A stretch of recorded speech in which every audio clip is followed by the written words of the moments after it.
কেমন আছো বন্ধুরা? আশা করি সবাই ভালো আছো। আবার একটা নতুন গল্প নিয়ে হাজির হয়েছি তোমাদের কাছে। তোমরা জানো, গল্পটা যদি ভালো লাগে তাহলে তোমাদের কি করতে হবে?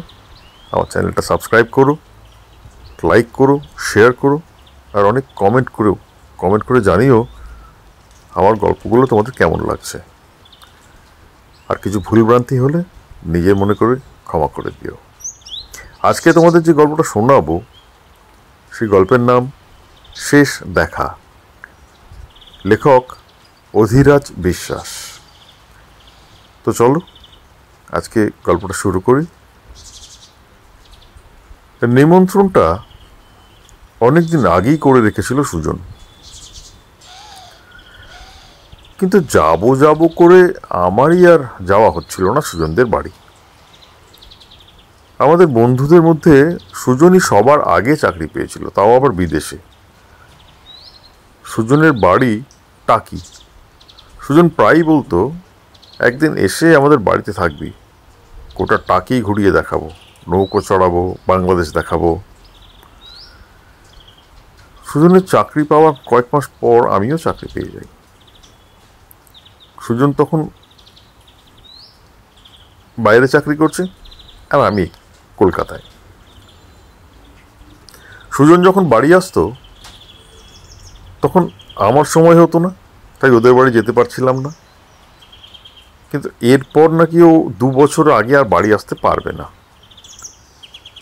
তাই সুজন বাড়ি আসার পর আমায় ফোন করে বলে, এবারে চলে আয়, তবে একবার দেখা করব, আর যদি না আসিস আর 2 বছর আমরা দেখা করতে পারবো না। যাই হোক, সেটা শুনে এই শনিবার দেখা করব ঠিক করলাম। অফিসের পরে ওদের বাড়ি যাব। সেই রাতটা ওদের বাড়িতে থেকে পরের দিন রবিবার বিকেলে বাড়ি ফিরব। সেই মতো সুজনকে ফোন করে জানিয়ে দিলাম যাওয়ার তারিখ। আর আমি যাব শুনে সুজন খুব খুশি, গড়গড় করে ট্রেনের সব টাইম সময় সব বলে গেল। ঠিক করলাম শিয়ালদা থেকে সন্ধে 7:45 হাসনাবাদ লোকাল ধরবো, আর সুজনকে বলবো স্টেশন থেকে আমাকে রিসিভ করতে। সময়টা ছিল বৈশাখ মাসের শেষ। কয়েকদিন থেকে গরমটা আরও বেড়েছে। ইতিমধ্যে 2-3বার ফোন করা হয়ে গেছে সুজনের যে আমি কখন অফিস থেকে বেরোচ্ছি।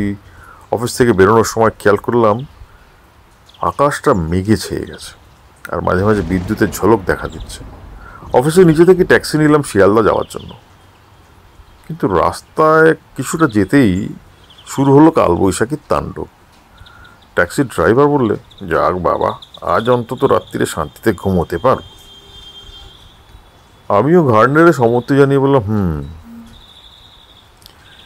কিছুক্ষণ বাদে ঝড়ের সাথে শুরু হলো বৃষ্টি। শিয়ালদা স্টেশনে পৌঁছে টিকিট কেটে শুনলাম ঘোষণা হচ্ছে হাসনাবাদ শাখা ট্রেন আধ ঘন্টা দেরিতে চলছে। ভাবলাম ফোন করে খবরটা জানিয়ে দেওয়াই ভালো। ফোনটা পকেট থেকে বের করতেই দেখলাম সুইচ অফ হয়ে গেছে। পিট ব্যাগ থেকে পাওয়ার ব্যাংক বের করে ফোনটা চার্জ করতে বসালাম, কিন্তু মনের ভিতর খচখচ করতে লাগলো। মনে হচ্ছে আমার জন্য সুজনের না কোনো ভোগান্তি হয়। যাই হোক, 7:45 ট্রেন ছাড়লো 8:15। ট্রেনে ভর্তি লোক। কোনো রকম একটা জায়গা করে নিলাম। অফিস ফেরত যাত্রীর সংখ্যাই বেশি। মোটামুটি সবাই সবাইকে চেনে। আমাকে অচেনা দেখে এক বৃদ্ধ জিজ্ঞেস করলেন, ভাই কি এই লাইনে নতুন? আমি মাথা নেড়ে বললাম হ্যাঁ। শুনে বৃদ্ধ জিজ্ঞেস করলেন, তা যাওয়া হবে কতদূর? আমি বললাম টাকি যাচ্ছে, আমার বন্ধুর বাড়ি। ও, টাকি তো আমিও নামবো। তা টাকির কোন জায়গায় যাবে? আমি ঠিক পাড়ার নামটা জানি না, বন্ধু আসবে আমাকে নিয়ে যেতে। তবে ওই যদ্দূর মনে পড়ছে বলেছে গেস্ট হাউসের ওই দিকেই কোথাও যেতে হবে আর কি। এরপর বাকি পথটুকু ওই বৃদ্ধের সাথে নানা বিষয়ে গল্প করতে করতে কেটে গেল। যত বারাসাতের দিকে ট্রেন এগোতে লাগলো কামরার ভিড়ও বাড়তে লাগলো। মাঝে মাঝে জানালা দিয়ে একটু ঠান্ডা হাওয়ার কামড় ভিতরে আসছে। বারাসাত স্টেশন পার করতেই খেয়াল করলাম বাইরে ঘুটঘুটে অন্ধকার। এরপর টাকির দিকে ট্রেন যত এগিয়েছে অন্ধকার আরও গভীর হয়েছে, এমনকি স্টেশনগুলো অন্ধকারে ডুবে আছে। টাকি স্টেশনে পৌঁছে দেখলাম তার ব্যতিক্রম হয়নি। টাকিতে যখন নামলাম ঘড়িতে দেখি 10:30 বেজে গেছে। আমার সাথে থাকা বৃদ্ধ জিজ্ঞেস করলেন, তোমাকে কি সামনের মোড় অবধি এগিয়ে দেব? আমি বললাম, না না না, তার দরকার নেই, বন্ধু আসছে নিতে। স্টেশনের টিকিট কাউন্টারের সামনে দাঁড়িয়ে থাকবে বলেছিল সুজন, কিন্তু কাউন্টারের সামনে এসে তো কাউকে দেখতে পেলাম না। চারদিকে গুটগুটে অন্ধকার। ট্রেন থেকে যে কজন লোক নেমেছিল তারা যে কে কোন দিকে চলে গেল তা কোনো ঠাউরই করতে পারলাম না। এমনকি টিকিট কাউন্টারও বন্ধ হয়ে গেছে। ব্যাগ থেকে ফোনটা বের করে দেখলাম ফুল চার্জ হয়ে গেছে। ফোনটা অন করে ফোন করলাম সুজনকে। ফোনটা বেজে গেল, কেউ ধরলো না। আবার ফোন করতে যাব, এরই মধ্যে সুজনই ফোন করেছে দেখলাম। ফোনটা ধরে বললাম, হ্যালো। ও প্রান্ত থেকে সুজন বলল, দাঁড়া, আমি নিতে আসছি। ফোনটা রেখে দিল সুজন। দেখতে দেখতে 11টা বাজতে চলল। অন্ধকার স্টেশনে আমি একা, চারদিকে ঝিঁঝি পোকার ডাক পরিবেশটা ছমছমে করে তুলেছে। আর মাঝে মাঝে ঠান্ডা হাওয়াটা গায়ে লাগতে একটা শিরশিরিনি ভাব অনুভব করছে।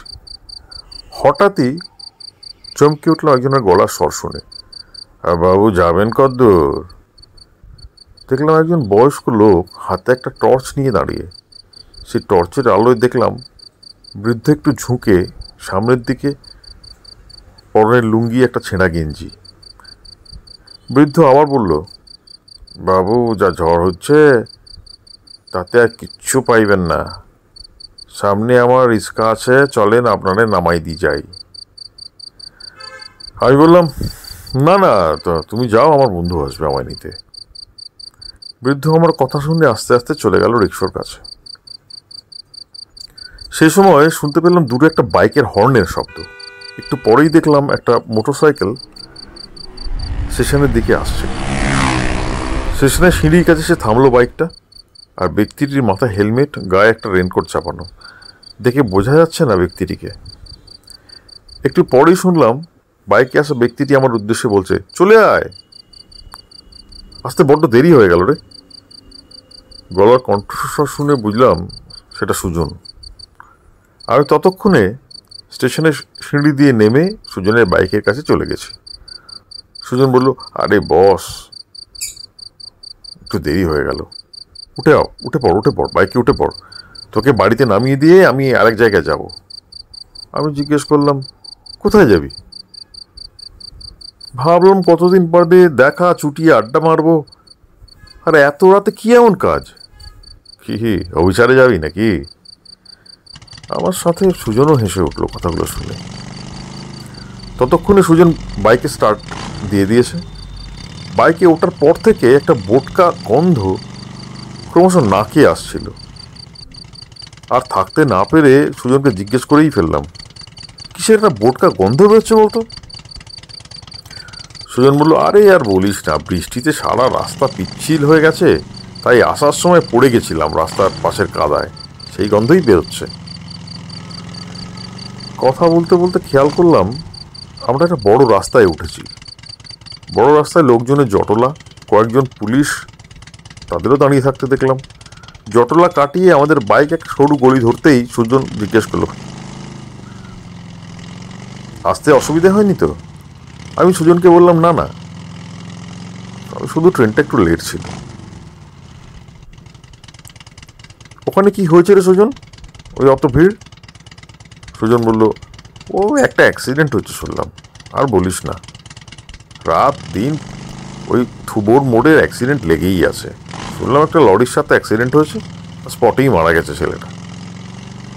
বাকি পথটুকু সুজন আমায় টাকি পৌরসভা, হসপিটাল গেট, জাতীয় পাঠাগার, টাকি কলেজ এইসব দেখাতে দেখাতে নিয়ে আসলো। যদি অন্ধকারে দেখতে পাইনি কিছুই, সব কিছু কেন একটা ভুতুড়ে ভুতুড়ে ব্যাপার লাগছিল। কলেজের পাশের রাস্তা দিয়ে কিছুটা দূরে গিয়ে একটা গলির মুখে আমায় নামিয়ে দিয়ে বলল, ও ওই ওই দেখ, ওই 3 নম্বর বাড়িটা, ওটা আমাদের। দেখ ওই যে আমার কাকা দাঁড়িয়ে রাস্তায়, আমি কাজটা মিটিয়েই আসছি, তুই যা। আমি আস্তে আস্তে এগিয়ে গেলাম সুজনের বাড়ির থেকে। দূর থেকে বোঝা গেল যে সুজনের বাড়ির কাছে যেতেই সুজনের কাকা ছাড়াও আরও কয়েকজন লোক সেখানে দাঁড়িয়ে আছে। আমাকে দেখে সুজনের কাকা বলল, কি চাই? আমি বললাম, কাকা আমি সুজনের বন্ধু অরিন্দম। আমার কথা শেষ করার আগেই কাকা বললেন, আসলে এমন একটা ঘটনা ঘটে গেল যে তোমার কথা আমাদের কারোর মনে নেই। কি হয়েছে কাকু? সুজনের কাকু আমাকে জড়িয়ে ধরে কেঁদে ফেললেন, আর যা বললেন তাতে আমার সারা শরীরে শিহরণ খেলে গেল। কাকু বললেন, তুমি আসবে বলে আজকে সকাল থেকে সুজন খুব ব্যস্ত ছিল, নিজের হাতে বাজার করেছে। সন্ধে থেকে তুমুল ঝড় আর বৃষ্টি। আমরা সবাই বললাম আজ অরিন্দমকে আসতে বারণ করে দে, কিন্তু আমাদের কোনো কথাই শুনল না, বরং বৃষ্টি মাথায় নিয়ে বেরিয়ে গেল তোমাকে আনতে। আর তখনই বিপদটা ঘটল। ওই থুবার মোড়ে সুজনের বাইকে একটা লরি এসে ধাক্কা মারে, আর সাথে সাথে সুজন ছিটকে বাইকের নিচে পড়ে যায়। হেলমেট ছিল, তা সত্ত্বেও মাথায় জোরে আঘাত লাগে, আর সব শেষ। আমি অনুভব করলাম কাকুর শেষ কথাটা শোনার সাথে সাথে আমার শিরদাঁড়া দিয়ে একটা ঠান্ডা স্রোত বয়ে গেল। আমার সারা মাথা ঝিমঝিম করতে লাগলো। কাকু আবার আমাকে জিজ্ঞেস করলো, কিন্তু সুজন যে বলেছিল তুমি আমাদের বাড়ির ঠিকানা জানো না, তাহলে এলে কিভাবে? আমি তখন কোনো উত্তর দেওয়ার মতো অবস্থায় নেই। শুধু মনে হচ্ছে, আমি কার সাথে আসলাম তাহলে? কেউ কি আমার কথা বিশ্বাস করবে?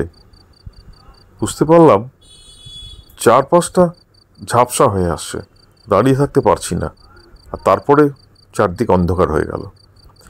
সেই দিন রাতের কথা আমার আর কিছুই মনে নেই। পরদিন সকালে যখন জ্ঞান ফিরল, তখন দেখি আমি সুজনের কাকুর ঘরে বিছানায় শুয়ে আছি। সারা বাড়িতে কান্নার শব্দ। আমি গতকালের রাতের কথা ভুলতেই পারছিলাম না। মোবাইলটা একবার হাতে নিয়ে দেখলাম, সেই রাতে সত্যিই কি সুজন ফোন করেছিল? কারণ সুজনের অ্যাক্সিডেন্ট হয়েছিল আমার টাকিতে নামার আধ ঘন্টা আগে। মোবাইলের কলার লিস্টে তখনও জলজল করছে সুজনের নাম। মনে মনে ভাবলাম, সুজন ওর কথা রেখেছে। এই অন্ধকারেও আমাকে টাকি শহর দেখিয়েছে, আর ঝড়ঝড়ের রাত্রিরে আমি যাতে কোনো বিপদে না পড়ি সেই জন্য সে তাদের বাড়ি অবধি আমাকে পৌঁছে দিয়েছে। সমস্ত কাজ মিটিয়ে আমি রাতের ট্রেন ধরে কলকাতায় চলে আসলাম। সুজনের কাকা আমাকে স্টেশনে নামিয়ে দিয়ে গেল। সেই রাতের কথা আমি কাউকে বলিনি। সেই ঘটনার পর কোনোদিন আমি টাকিও যাইনি, যাওয়ার ইচ্ছাও নেই আর। এমনকি সেই দিনের ঘটনা সদুত্তর এখনও আমার কাছে নেই। হয়তো সুজনের টাকি দেখানোর বাসনা এতটাই বেশি ছিল যে সে মারা গিয়েও তা পূর্ণ করে দিয়ে গেল।